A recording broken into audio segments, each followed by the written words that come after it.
এই প্রধান কর্ণ বরাবর হচ্ছে আমি একটা লাইন টানবো। এরপর আমি তার দুই পাশে ভুক্তিগুলোকে দেখব। যদি দেখো তাদের চিহ্ন আসলে বিপরীত, তাহলে তুমি বলবা যে এটা বিপরীতসম ম্যাট্রিক্স। জাহাঙ্গীরনগরের 19-20 সালে আসা ম্যাট্রিক্সের এই প্রবলেমটা একটু খেয়াল করো। আমরা মাত্র 5 সেকেন্ডের মধ্যে এই প্রবলেমটার সলিউশন করে ফেলতে পারবো। তো তার জন্য আমাকে কি জানতে হবে? আমাকে সবার আগে জানতে হবে বিপ্রতিসম ম্যাট্রিক্সের পরিচয়টা কি এবং তার ছোট্ট একটা প্রপার্টি সম্পর্কে। তাহলে চলো আমরা একটু জেনে নিই। দেখো, বিপ্রতিসম ম্যাট্রিক্সের টিপিক্যাল রুলসটা হচ্ছে আমি তাকে ট্রান্সপোজ করব এবং সেটার মানটা যদি আমাদের -a সমান হয় তাহলে তাকে আমি বলবো বিপ্রতিসম ম্যাট্রিক্স। বাট এটাকে কিন্তু আমরা আরেকভাবে চিনতে পারি। কিভাবে?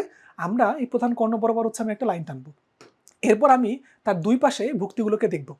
যদি দেখো তাদের চিহ্ন আসলে বিপরীত, তাহলে তুমি বলবা যে এটা বিপরীতসম ম্যাট্রিক্স। এটা আমরা দেখলাম। একই রকমভাবে এটার দিকে খেয়াল করো, এখানে 2 আছে, এখানে -2 আছে, চিহ্ন বিপরীত, বিপরীতসম ম্যাট্রিক্স। একই রকমভাবে এটাকে আমরা বলতে পারি। আরেকটা ইম্পর্টেন্ট বৈশিষ্ট্য আছে, সেটা কি জানো? বিপ্রতিসম ম্যাট্রিক্সের এই প্রধান কর্ণ বরাবর যে ভুক্তিগুলো আছে সবগুলো ভ্যালু আসলে 0 আসবে। তাহলে আসলে আমরা এই অঙ্কটা করার চেষ্টা করি। তো এখানে কি বলছে, এই ম্যাট্রিক্সে যদি একটা বিপ্রতিসম ম্যাট্রিক্স হয় তাহলে a + b + c + d এর মানটা কত হবে? তাই বৈশিষ্ট্য থেকে আমরা কি জানলাম? প্রধান কর্ণ বরাবর যে লাইনটা আছে এখানে a b c সবকিছুর মান কত হবে? 0 হবে। আর d কত হবে বলো তো? এখানে যেহেতু -7 আছে তাহলে d এর মানটা হবে হচ্ছে +7।